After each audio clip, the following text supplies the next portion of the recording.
จะทิ้งเธอไปก็กลัวเธอจะน้อยใจกลัวเราเองจะเสียใจโอเวรกรรมโอเวรกรรมเหมือนนางโมราที่เล่นไฟเหมือนนางกากีที่ไปกับครุฑรูปงามไปสู่วิมานชิมพลีไม่อยากให้เป็นเช่นนั้นเลยไม่อยากให้เป็นเช่นนั้นเลย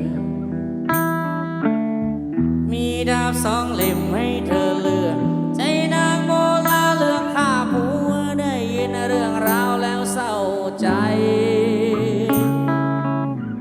ไม่อยากให้เป็นเช่นนั้นเลยไม่อยากให้เป็นเช่นนั้นเลยไม่อยากให้เป็นเช่นนั้นโมรา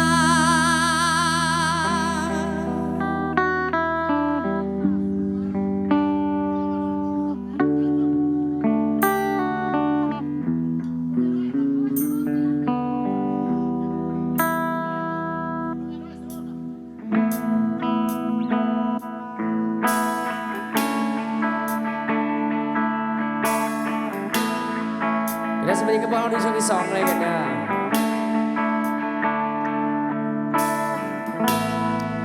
ไม่อยากให้เธอต้องทนไม่อยากให้เธอร้องไห้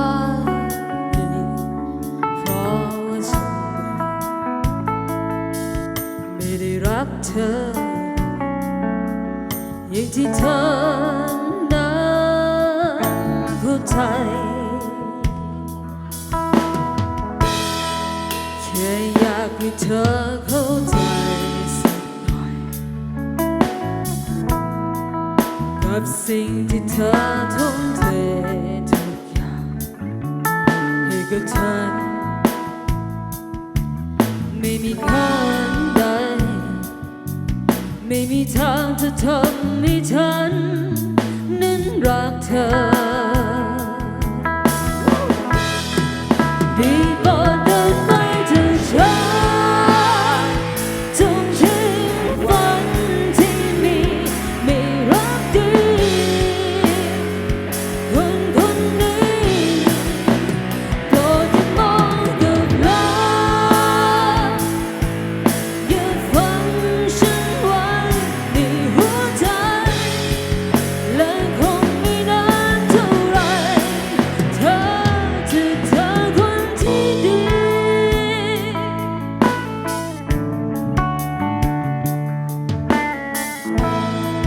เดินทางออกไปค้นหา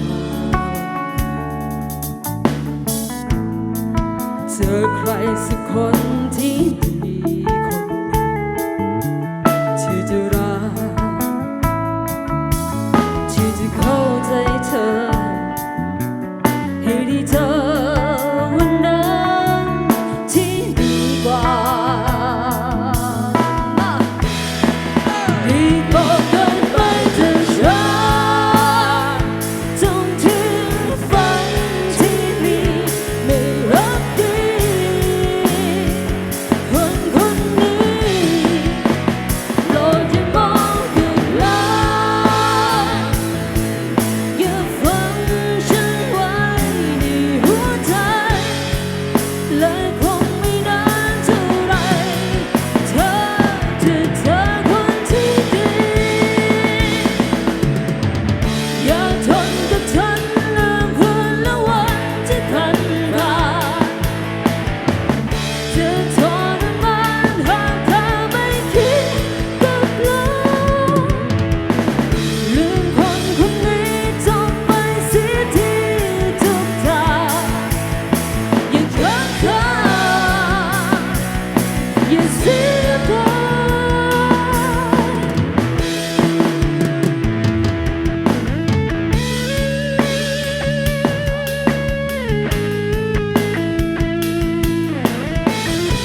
ทางที่โรยเอาไว้ด้วยความงาม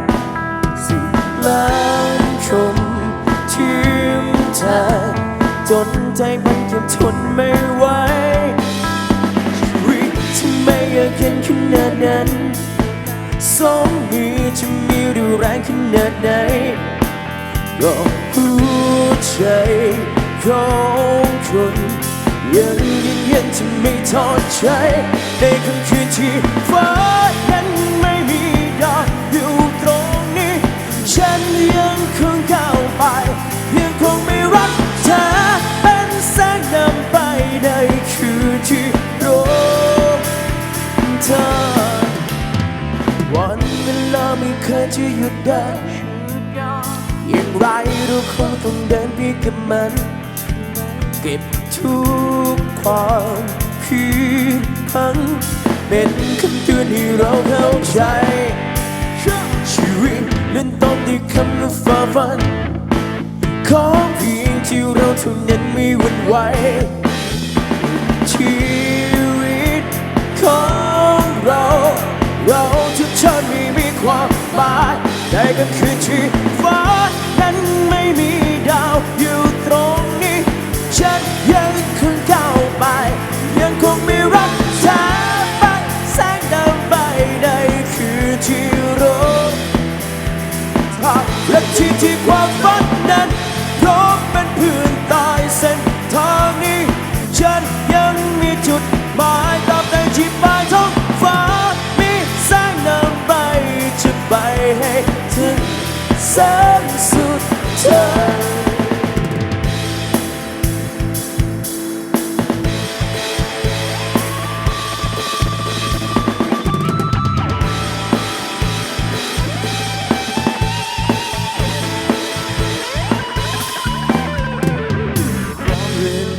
ในคืนเหน็บหนาวยืนมองฟ้ายังนึกถึงวันเก่ามันคงถึงที่ทางยาวไกลหัวใจไม่วันใดให้ความเป็นมีขอให้รักยังคุ้มครองเราอยู่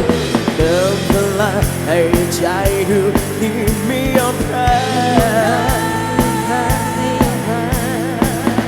ในค่ำคืนที่ฟ้าท้าทายใจคนอยู่ตรงนี้ฟ้ายังคงก้าวไปยังคงไม่รักเธอเป็นแสงนำไปในคืนที่รอเธอและที่ความฝันนั้นพร้อมเป็นเพื่อนตายเส้นทางนี้ฉันยังมีจุดหมายตามใดที่ปลายท้องฟ้ามีแสงนำไปจะไปจนถึงแสนสุดเธอจนถึงแสนสุดเธอ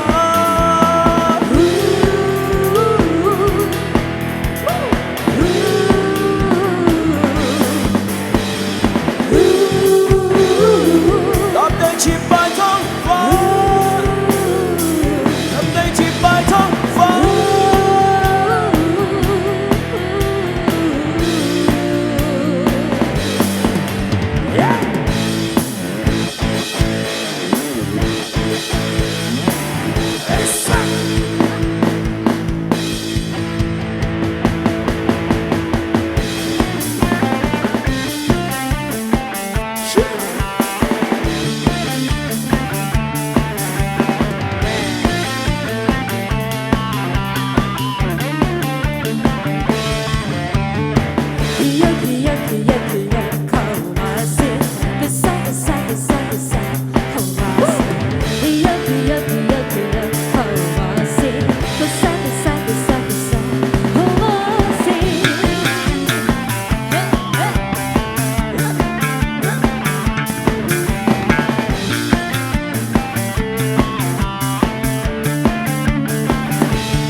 กำมือ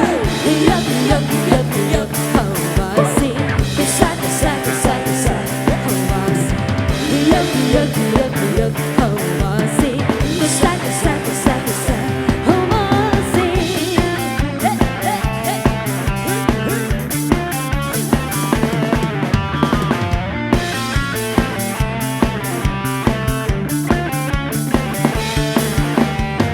มากกว่าหน้าลุงหุ่นก็เซ็งเซลเชื่องดังแมวนอนในกุฏิให้คนมือแปลมาเขานี้บีบกันที่เมื่อไรจะได้มันก็ตัวรักเขาเฝ้าแต่มองตาห่างต้องว่าสองว่าทองคอสั่นเกิดมาเป็นชายถ้าว่าอายกันอีกกี่วันจะได้เจาะไข่แดงขยับขยับขยับขยับเข้ามาสิกระแซะกระแซะกระแซะกระแซะเข้ามาสิขยับขยับขยับขยับเข้ามาสิกระแซะกระแซะกระแซะกระแซะเข้ามาสิเฮ้เ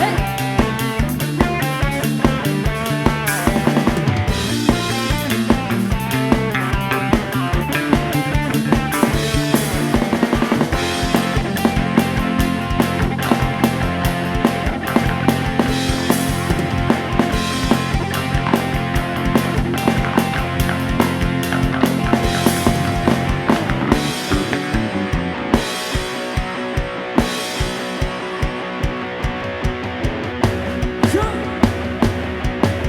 โลกนี้ไม่สมประกอบเพราะบางคนชอบเอาแต่ประโยชน์ส่วนตน โลกนี้มีสักกี่คน เป็นวัวหลุดพ้นจากคนที่ชื่อวัวลอย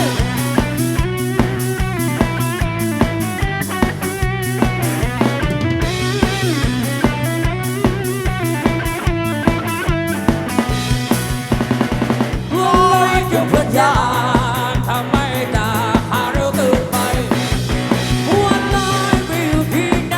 เคยรู้ไหม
คนมีผัวหลุดพ้นดังคนที่ชื่อบัวลอยโลกนี้ไม่สมประกอบเพราะบางคนชอบว่าได้ประโยชน์ส่วนตนโลกนี้มีสักกี่คนเป็นบัวหลุดพ้นดังคนที่ชื่อบัวลอย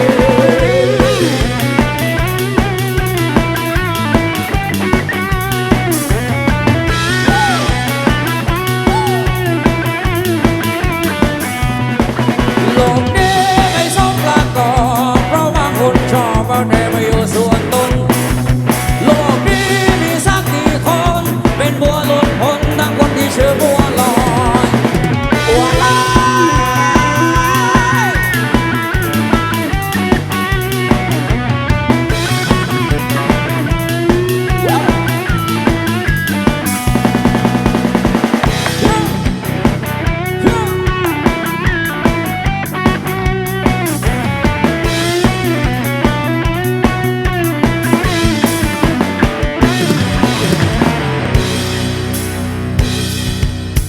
มีแฮปปี้เบิร์ธเดย์ด้วยนะ เฮฟวี่เบอร์เดย์เชียร์ดาวแล้วกันเนอะ เสียดาวเสียดาวเนาะ จากขั้นขี้หน้าของได้ได้ เสียชีนายเด้อ Happy Birthday เสียดาวเด้อ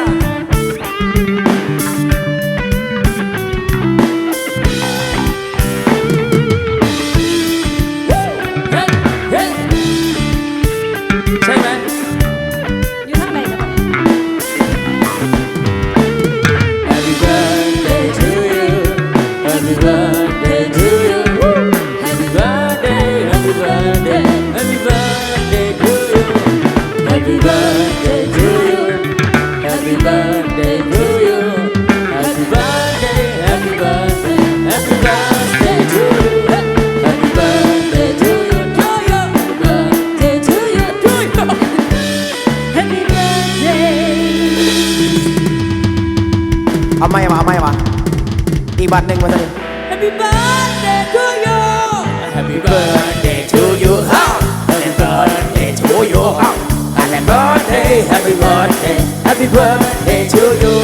Happy birthday to you มายัง Happy birthday to you Happy birthday Happy birthday เฮ้ยเจ๊ดาวสวยวันสวยคืนนะสุขภาพแข็งแรงร่ำรวยอย่าเจ็บอย่าจนนะครับมีความสุขวันนี้และวันต่อไปจากพวกเรามีให้สองด้วยกันแล้วกันเด้อสุขสมหวังทุกสิ่งทุกประการครับ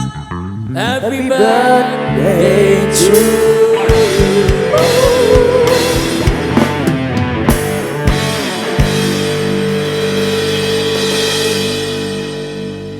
เจ๊ดาวเฮ็ดบุญเราไปเนาะเจ๊ดาวเนาะ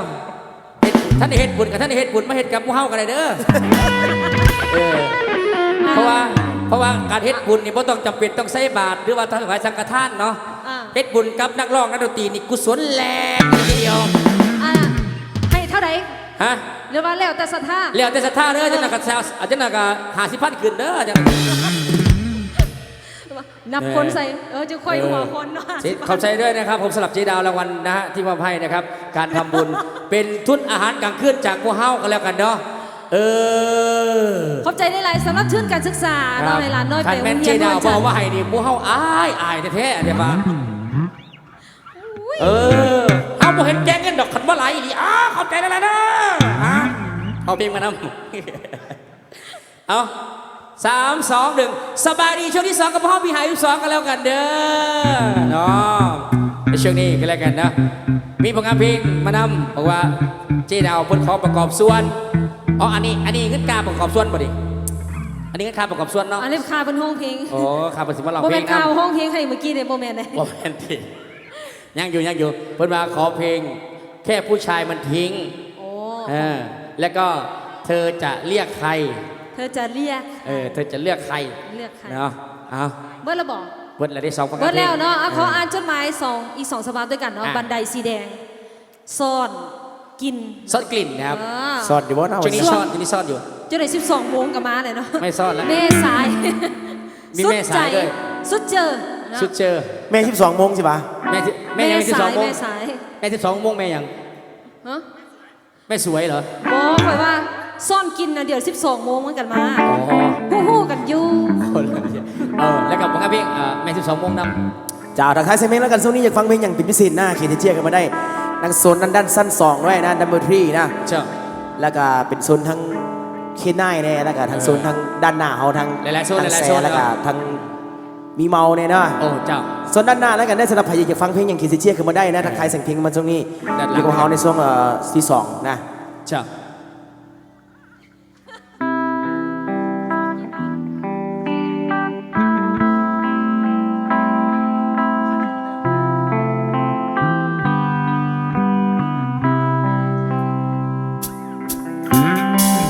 ที่อายทักหาอยากให้เจ้าว่าอายขึ้นอดเจ้าหลายมันเป็นความสุขทางใจของผู้ชายบ้านๆคนนี้ทักไปทั้งเฟซทั้งไลน์ก็ย้อนว่าอายอยากเว้าน้ำเจ้าคนดีอายก็ยังบ่มีท่าทีว่าเจ้าสิตอบกลับมา คุณค่าโทรขาดบ่เพียงพอที่โทรหาเบอร์นี้ อีหยังก่อน sorry แชทสีชมพูเขาบ่สนใจก็หันมาเบิ่งแชทสีฟ้าก็ได้เด้อบ่แม่นว่าอ้ายหวังแค่อยากสิเว้ากับเธอถ้าตอบแชทน้องอยู่เด้อผู้บอกลำคาญก็บอกกันเด้อสิบ่เสอไปทักเจ้าอีกผู้อยู่บ่มีสิทธิ์มันผิดตั้งแต่ภาคแล้วล่ะ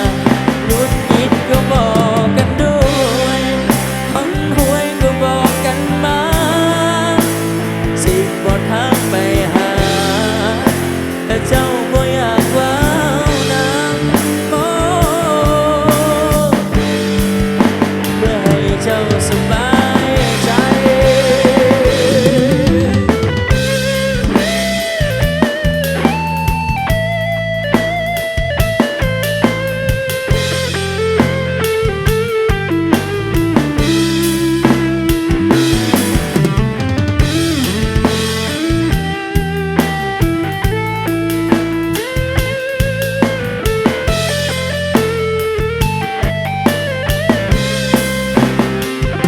เป็นแชทสีชมพูเขาบ่สนใจก็หันมาเบิ่งแชทสีฟ้าก็ได้เด้อบ่แม่นว่าอ้ายหวังแค่อยากสิเต้ากับเธอแชทน้องอยู่เด้อผู้บอกลำคาญก็บอกกันเด้อสิบ่เสอไปทางเจ้าอีกผู้อยู่บ่มีสิทธิ์มันผิดตั้งแต่ภาคแล้วล่ะหงุดหงิดก็บอกกันด้วยหันหวยก็บอกกันมาสิบ่ทักไปหาถ้าเจ้าบ่อยากเว้านำโอ้ลำคาญก็บอกกันเด้อสิบ่เสอไปทางเจ้าอีกผู้อยู่บ่มีสิทธิ์มันผิดตั้งแต่ภาคแล้วล่ะหงุดหงิดก็บอกกันด้วยคนหวยก็บอกกันมาสิบ่ทักไปหาแต่เจ้าบ่อยากเว้านำโอ้เพื่อให้เจ้าสบายใจ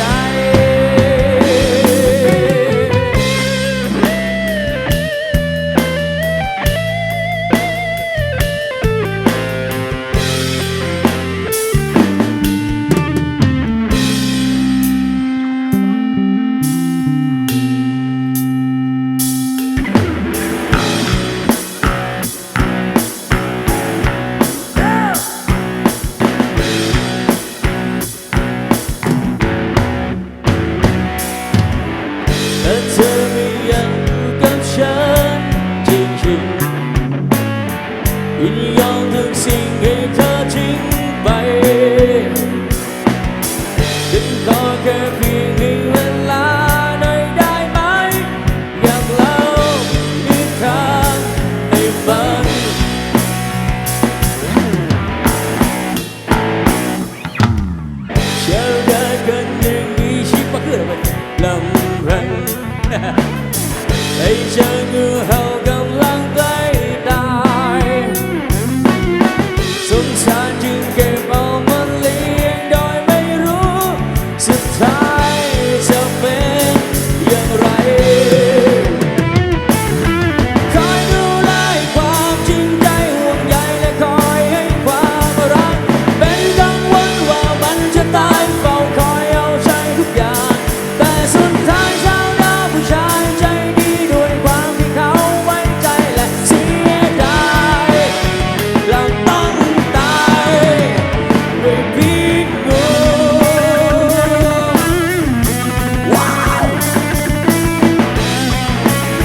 สิ่งไม่ควรไว้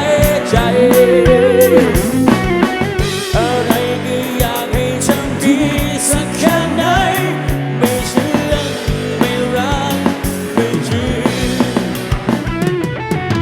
คอยดูแลความจริงใจห่วงใยและคอยให้ความรักเป็นกังวลว่ามันจะตายเฝ้าคอยเอาใจทุกอย่างแต่สุดท้ายชาวบ้านผู้ชายใจดีด้วยความที่เขาไว้ใจและเสียดายกับต้องตายด้วยเพียง คอยเท่าไรด้วยความจริงใจห่วงใยด้วยคนให้ความรักเป็นกังวลว่ามันจะตายเฝ้าคอยเอาใจทุกอย่าง แต่สุดท้ายชาวนาผู้ชายใจดีด้วยความที่เขาไว้ใจและเสียดายกลับต้องตายด้วยพิษงู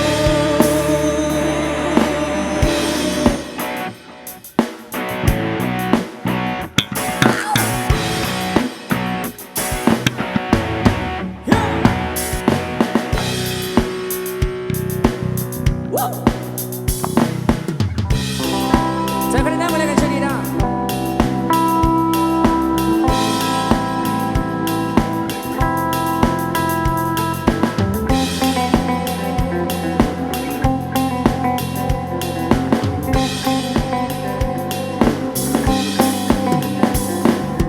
넌 어디서 나 남다고ไรเหลือเพียงกลิ่นหัวใจคลุ้งไปกับความเหงารักยังไม่จางไปถึงติดชิดดวงใจยังมองเป็นจุดชวนให้ฝัน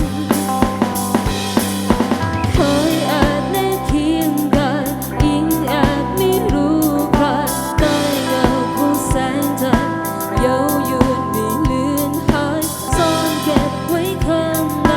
ต้องสุดลึกดวงใจถึงนอนเธออยู่ในนั้นคงไว้ได้แค่กลิ่นที่ไม่เคยเลือนลางยังหอมดังวันเรายังลมโชยมาทิ้งไว้เพียงอดีตที่ไม่เคยหวนมาซ่อนเธอไว้ในใจ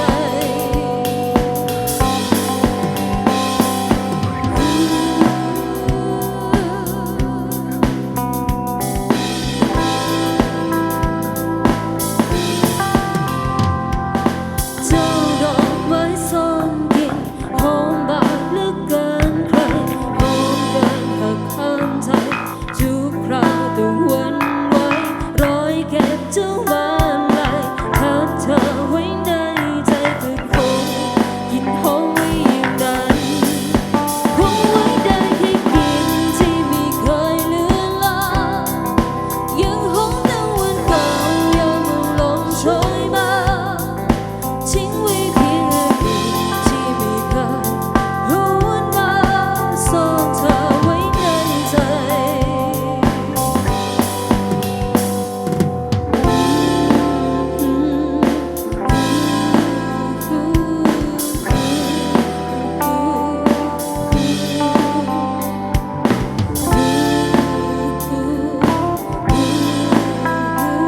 เป็นพิเศษให้กันแล้วกันเนาะ ชอบในช่วงนี้เชิญไปยังเจดาว เจ๊ดาว แสนสวย เนาะโอ้แสน ก็ ส แล้ว ว กัน ย ประกอบส่วนจาก2 ชั่วโมง สองสม 2 เสียงเพลงอะไรกันนะเดี๋ยว คอย เชิญ เซิร์ง นะ กันแล้วกันนะทางเจ๊ดาวเนาะเจ๊ดาวคนสวย ใช่ เห็นจะกี่ปีกี่เดือนก็ยังหล่อ ศิล ยัง ปิน สวย สาว คือ ส เก่า วย เออ เสียงดี อนาคตไกล เพราะว่ามีคารถหลายดิแล้วมากอนาคตไกลแล้วดิไปฮอดไกลเนาะมากับศิลปินเจดาวมากับผัวบอกว่าที่ไหนบ่แม่นอันนี้มือปืนรับจ้างที่บอกอ๋อมากับบริการเว้ย บริการเจ้าเว่าดีๆเลย พวกเขา เป็นผัวผู้ใดมาผัวผู้ใด อ่ะ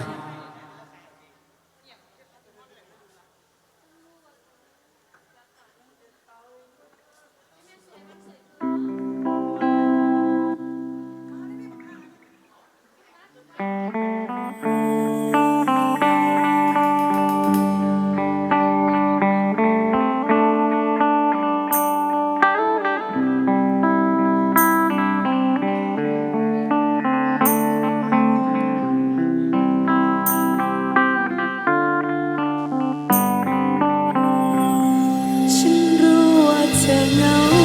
ตั้งแต่เขานั้นจากไป ฉันรู้เธอวุ่นวายต้องการใครสักคน คนที่คอยปลอบโยนให้เหตุผลช่วยผ่อนคลายช่วยเธอตัดสินใจ เขาไปเป็นอื่นแล้ว เธอก็ยังไม่เลิกลาใจเธอคอยเรียกหายังลังเลรำไรทั้งที่ยังมีฉันคนที่รักเธอมากมายเธอก็มองข้ามไป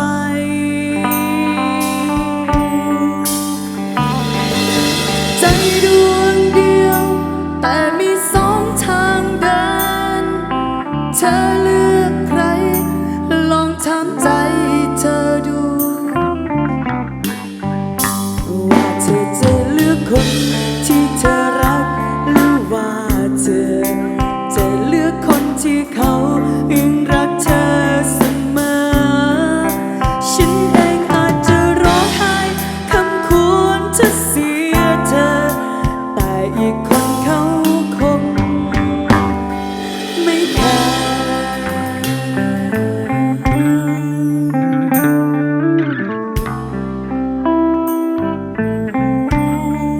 มอบให้ฮันเคได้เด้อ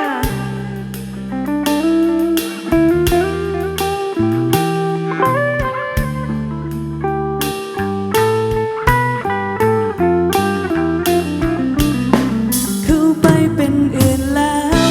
เธอก็ยังไม่เลิกลาใจเธอคอยเรียกหายังลังเลรำไรทั้งที่ยังมีฉันคนที่รักเธอมากมายเธอก็มองข้ามไป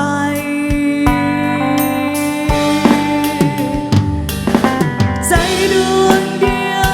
แต่มี2 ทางเดิน เธอเลือกใคร ลองถามใจเธอดู ว่าเธอจะเลือกคนที่เธอรัก หรือว่าเธอจะเลือกคนที่เขายังรักเธอเสมอ ฉันเองอาจจะร้องไห้คำควรจะเสียเธอ แต่อีกคนเขาคงไม่แคร์ฉันเองอาจจะร้องไห้คำควรจะเสียเธอ แต่อีกคนเขาคงไม่แคร์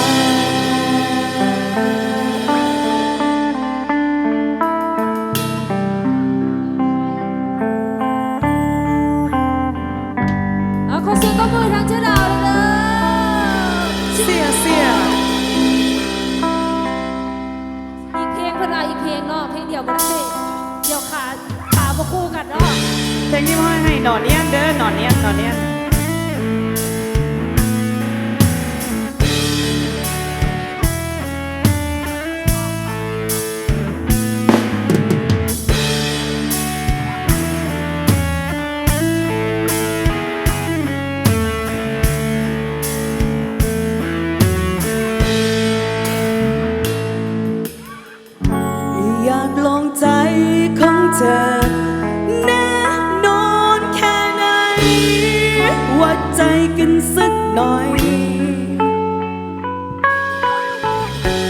ปล่อยให้นานยิ่งเสี่ยง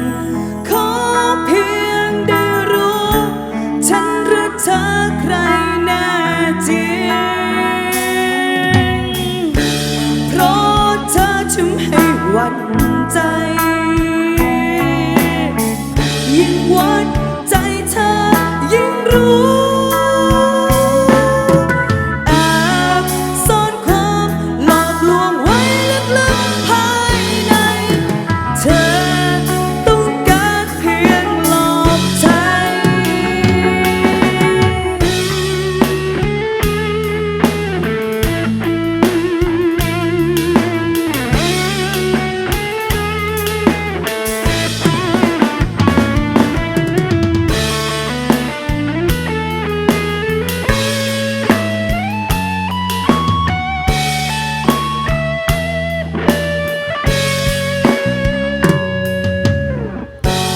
ตั้งใจทำทุกอย่างหวังดีต่อเธอ แล้วเธอทำฉันเจ็บ เจ็บก็ยอมให้หลอก ไม่เคยบอกใครเก็บเอาไว้เพียงผู้เดียว เพราะเธอทำให้หวั่นใจ ยิ่งหวั่นใจเธอยิ่งรู้ แอบซ่อนความหลอกลวงไว้ลึกๆภายใน เธอต้องการเพียงหลอกใจ เพราะเธอทำให้หวั่นใจ ยิ่งหวั่นใจเธอยิ่งรู้ แอบซ่อนความหลอกลวงไว้ลึกๆภายใน เธอต้องการเพียงหลอกใจ เธอต้องการเพียงหลอกใจ ขอเสียงตบมือเลยกันเด้อนะขอบใจเจ๊ดาวเขาด้วยแล้วกันนะซ่องเสียงเพลง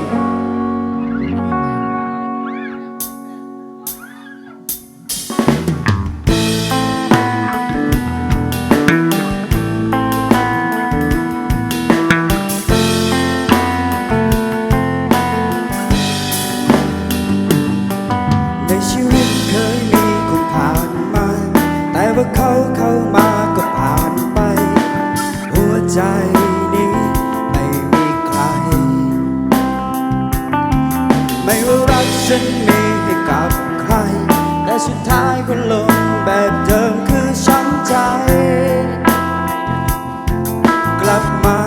ทุกครั้ง ฉันเหมือนคนโชคร้ายที่โดนสาปไว้ ให้พบแต่ผิดหวัง ขอเป็นเธอได้ไหม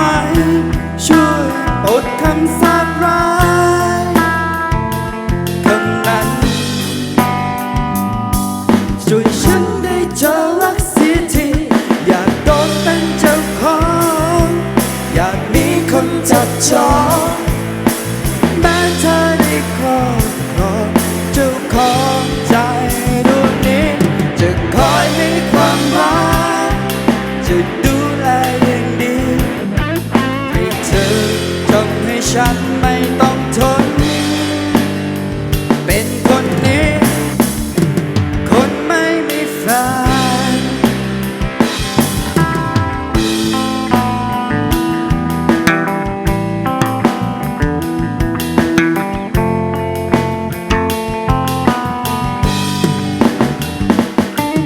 อาจจะเคยเสียใจมามากมาย แต่ว่าฉันนั้นยังไม่ถอดใจ ผมจะรักไม่กลัวช้ำ ก็เพราะฉันมั่นใจในสิ่งนี้ สิ่งที่ฉันพูดไปกับสิ่งที่ฉันทำจริงใจทุกครั้งได้ฉันเหมือนคนโชคร้ายที่โดนสาปไว้ ให้พบแต่ผิดหวังขอเป็นเธอได้ไหมช่วยปลดคำสาปร้ายคำนั้น อันนี้ยังบ่มีแฟนบอกยังบ่มีแฟนบอก ช่วยฉันให้เธอได้สิอยากโดนเป็นเจ้าของอยากมีคนจับจองแม้เธอได้ครอบครองเจ้าของใจดวงนี้จะคอยให้ความรักจะดูแลอย่างดีที่เธอทำให้ฉันไม่ต้องทนเป็นคนนี้คนไม่มีแฟน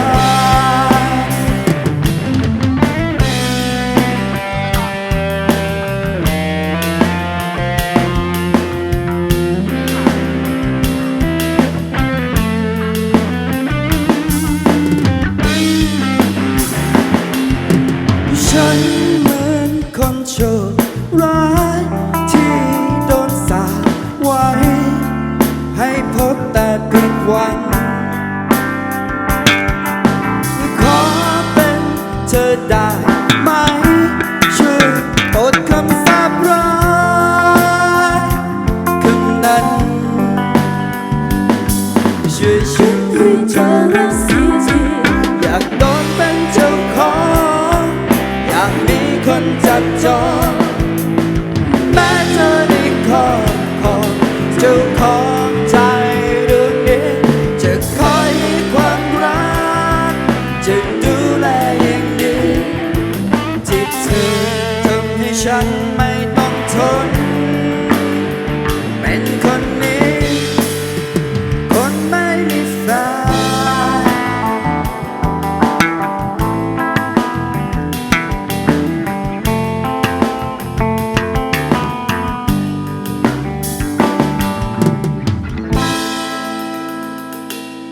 คนไม่มีเงิน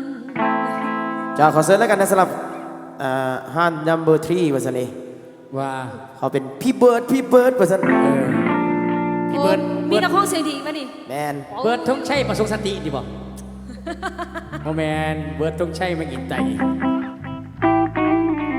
เบิร์ดหรือเบิร์ดปทุมราช โมแมนอันนั้นมันเบิร์ดแล้ว เขาเสียงเจ้ามือจากทีมงานไปไหนเนาะนะฮะนัมเบอร์ที่เนาะมือนี้มือนี้เพิ่นสิห้องเห็นลูกค้าเพิ่นฟังเนาะมือนี้เนาะ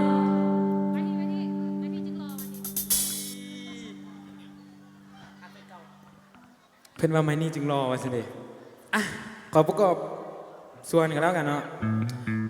ห่างหายไม่มาโดดลายพอดีวันนี้พิเศษให้หมูมาแต่ไกลๆเล็กๆเนาะเพื่อนว่าอยากฟังเพลงซ่าๆเพลงซึ้งกันแล้วกัน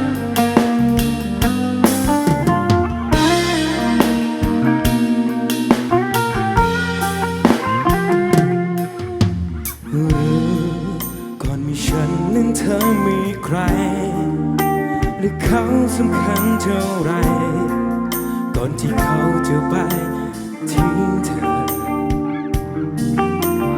เขาก็คือคนที่เธอมีใจที่ขอ เธอได้เสมอ ถึงรู้ว่าเธอไม่เคยลืมตลอดเวลาเหมือนเธอรออะไรบางอย่างแต่ก็ยอม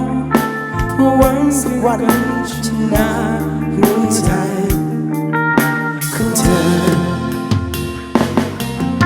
เวลาสิ่งที่ฉันนั้นเคยหวาดกลัวไม่ขอให้มันเป็นจริงสิ่งที่ทำให้เธอไว้วันเขากลับเข้ามาให้เธอเห็นใจและขอให้เธออภัยที่รู้ว่าเธอไม่เคยลืมที่บอกกับฉันไม่ต้องกลัวไม่มีอะไรที่อยู่กับฉันก็แค่เพียงกายแต่ไร้หัวใจก็เพราะว่าเธอและเขาทานไฟเก่ายังรอ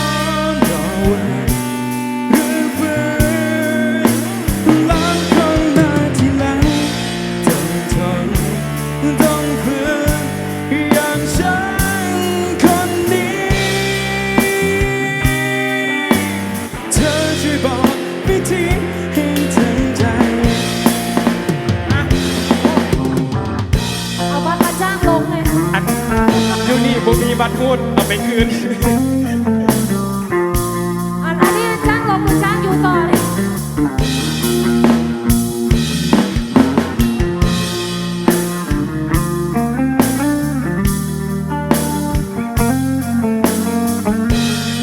อ่ะห้องได้ให้น้องกันเนาะ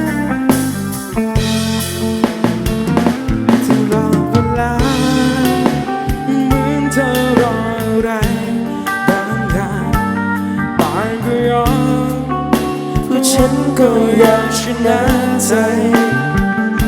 ที่รู้กับฉัน ไม่ต้องกลัวไม่มีอะไร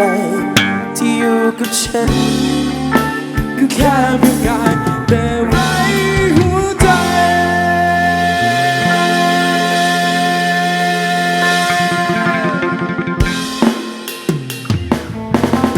ก็เพราะว่าเธอและเขาทางเพื่อนเก่ายังร้อนรอวันเรื่องเพื่อนหลังของหน้าที่หลังต้องทนต้องฝืนอย่างฉันคนนี้ เธอช่วยบอกวิธีให้ทำใจ เธอและเขา ทางไฟเก่ายังร้อนรอวันหรือเพื่อแล้วคนมาทีหลังต้องทนต้องฝืนอย่างฉันคนนี้ เธอช่วยบอกวิธีให้ทำใจคือทางไฟเก่าของเธอยังมีไฟ ได้โปรดอย่าปล่อยฉันตาย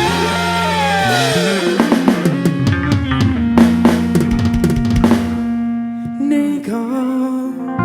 ไฟ พิเศษกับคนอกหักแล้วกันเนอะนะ ขอบใจด้วยนะ